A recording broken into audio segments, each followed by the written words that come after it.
Après le gaz, l'essence, les légumes, voici l'augmentation du prix du livre. Le 1er avril prochain, sa TVA pourrait passer de 5,5 à 7%. Le dernier roman de Marc Lévy, par exemple, à 20 €, vous coûterait 30 centimes de plus.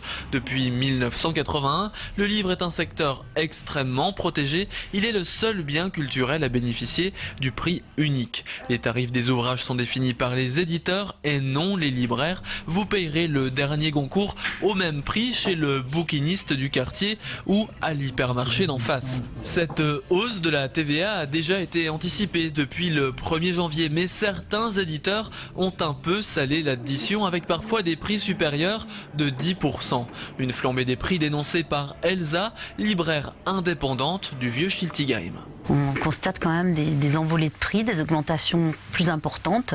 Et ce qui nous inquiète, c'est le prix élevé du livre. Et on a peur qu'effectivement, ça rebute et ça restreigne les ventes. Au-delà du risque de fragiliser des artisans déjà en difficulté, cette hausse obligera aussi à de gros investissements logistiques. À Cronenbourg, Gilles Millon propose plus de 8000 ouvrages dans sa librairie généraliste. Modifier ne serait-ce que d'un seul centime le prix de ces références demanderait des dizaines d'heures de travail supplémentaires. On va donc devoir étiqueter nos livres, ce qui, dans un métier de bénédictin comme le nôtre, va être une source de travail et de tracas incommensurables, parce qu'on va devoir prendre les livres un par un et si on veut être conforme aux dispositifs réglementaires, étiqueter nos livres un par un.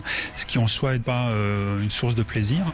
De tous les commerçants, les libraires sont ceux qui dégageraient le moins de bénéfices, 0,3%. Seulement 6 centimes pour un livre vendu 20 €. Voilà 26 ans, Jean-Pierre a réalisé son rêve, ouvrir sa librairie dans le quartier du Neudorf à Strasbourg.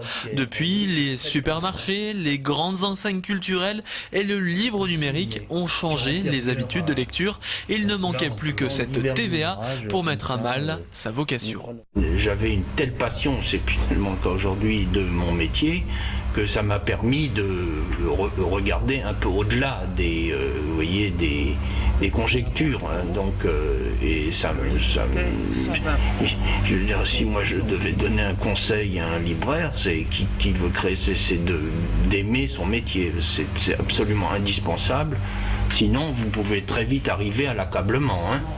L'augmentation de la TVA rapporterait au maximum 60 millions d'euros chaque année à l'État, une somme jugée ridicule par le syndicat des libraires. En début de semaine, la commission des finances a fait passer un amendement PS annulant cette hausse de la TVA, mais les députés pourraient à nouveau l'imposer à l'Assemblée dans les prochains jours.